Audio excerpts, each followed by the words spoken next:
দর্শক, শীতের নানা রকম সবজিতে ভরপুর রাজবাড়ীর ফসলি মাঠ। চাষ হচ্ছে ফুলকপি, বাঁধাকপি, শিম, লাউ সহ নানা রকম সবজি। এ নিয়ে আরো বিস্তারিত জানাতে যুক্ত হচ্ছেন সহকর্মী মিঠুন গোস্বামী। মিঠুন, কি কি সবজি চাষ হচ্ছে আর দাম কেমন পাচ্ছেন কৃষকরা?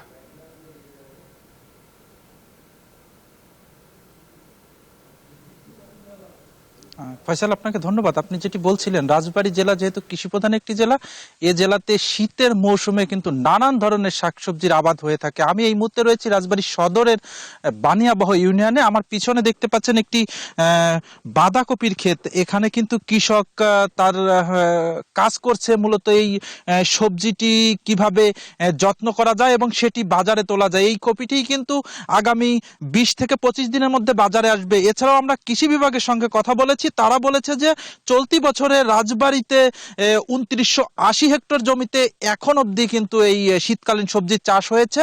তাদের লক্ষ্যমাত্রা 5050 হেক্টর জমি, যেটি কিনা আমি জানতে চেয়েছিলাম আসলে এই সময়ের মধ্যে সেটি হবে কিনা। তিনি কিন্তু আমাদেরকে জানিয়েছে যে আসলে এই চলতি মৌসুমে যেটি লক্ষ্যমাত্রা ধরা হয়েছে সেটিও কিন্তু পূরণ হবে, তার থেকে বেশি পূরণ হবে বলে তাদের মতামত তারা আমাদেরকে জানিয়েছে। আরেকটি বিষয় বলে রাখি যে যেহেতু এই জেলায় নানান ধরনের সবজি চাষ হয়ে থাকে, এখানে আমরা দেখেছি বিভিন্ন ধরনের সবজি কিন্তু এই মাঠে চাষ হচ্ছে।